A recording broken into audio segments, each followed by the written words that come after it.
देखिए, आसाम के लोगों से आम आदमी पार्टी को हमेशा बहुत प्यार मिला है। चाहे गुवाहाटी में हुए म्यूनिसिपल इलेक्शन में हो, चाहे पहले आसाम के अलग अलग हिस्से में म्यूनिसिपल इलेक्शन में हो, आसाम के लोग आम आदमी पार्टी से पर भरोसा करते हैं। और इस बार यहाँ पे हम 2 लोकसभा सीट्स लड़ रहे हैं और मुझे पूरा भरोसा है कि जिस तरह म्यूनिसिपल इलेक्शंस में भी आसाम के लोगों ने हमें अपना प्यार दिया, अपना आशीर्वाद दिया, उसी तरह से आने वाले समय में अच्छे स्कूल्स के लिए, अच्छे हॉस्पिटल्स के लिए, चाय बागानों के लोगों के लिए, ज़्यादा अधिकार के लिए आसाम के लोग आम आदमी पार्टी को वोट देंगे। मैडम, ऑपोजिशन का जो अलायंस था देखा गया है भारत भर में विभिन्न जगहों पे है, लेकिन आसाम में जो है कांग्रेस के कैंडिडेट भी जो है चुनाव लड़ रहे हैं उसी जगह से जहां पे आपके आम आदमी पार्टी का कैंडिडेट है। हाँ, ये थोड़ा दुख की बात है। ये दुख की बात है कि जब देश भर में अलायंस हो गया ऑपोजिशन पार्टीज में, तो आसाम में भी होता तो अच्छा रहता।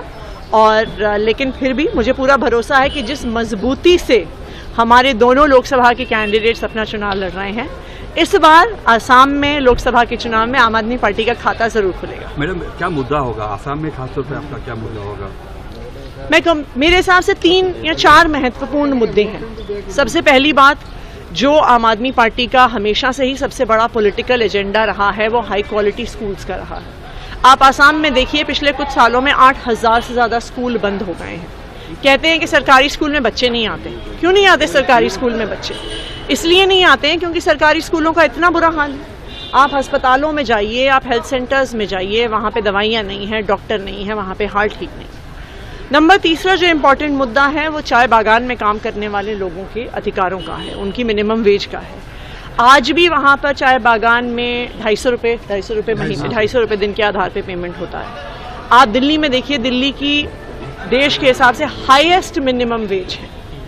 जब अरविंद केजरीवाल जी की सरकार मिनिमम वेज बढ़ा रहे थे, तो बीजेपी ने इतना विरोध किया, एलजी साहब ने इतना विरोध किया, हाई कोर्ट तक गया, सुप्रीम कोर्ट तक गया, लेकिन लड़ झगड़ के दिल्ली में हमने मिनिमम वेज बढ़ाया है।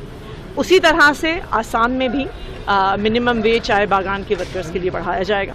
और चौथा, जो एक बहुत महत्वपूर्ण एजेंडा है आसाम के लिए, आम आदमी पार्टी CAA का पुरजोर विरोध करती है। जब हम अपने देश के लोगों को नौकरियां नहीं दे पाते हैं, घर नहीं दे पाते हैं, तो क्यों हम बाहर से आए लोगों को पहले हम नागरिकता दे रहे हैं, घर दे रहे हैं, नौकरियां देने की बात कर रहे हैं? हमारे कल्चर का क्या होगा, हमारी भाषा का क्या होगा? तो ये हमारे इम्पॉर्टेंट मुद्दे रहेंगे आने वाले चुनाव में। और मुझे उम्मीद भी है, मुझे भरोसा भी है कि आसाम के लोग, डिब्रूगढ़ के लोग, सोनितपुर के लोग आम आदमी पार्टी पे अपना भरोसा बनाए। मैडम, इसके विपरीत जो भारतीय जनता पार्टी की यहाँ सरकार है, राज्य सरकार है, वो एक के बाद एक स्कीम अनाउंस करते जा रहे हैं। खासतौर पर महिलाओं के लिए अरुणोदय स्कीम है और फ्रीबीज खासतौर पर कहें तो एक के बाद एक स्कीम जो है लॉन्च करी है। चुनाव से पहले उन्होंने काफ़ी स्कीम लॉन्च की है, तो इसका क्या जवाब होगा?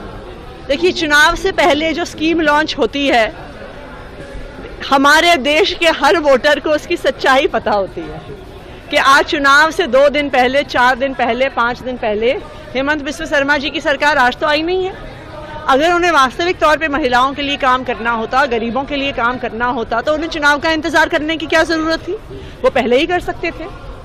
एक चुनी हुई सरकार में पार्टी स्कीम के आधार पे वोट मांग रही है, नई स्कीम के आधार पे वोट मांग रही है, इसका मतलब ही है कि उन्होंने कोई काम नहीं किया है।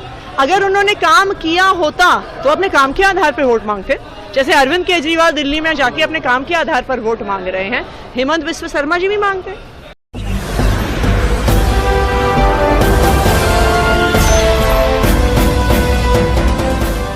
देख रहे हैं लाइव न्यूज 99, राष्ट्र सबसे पहले।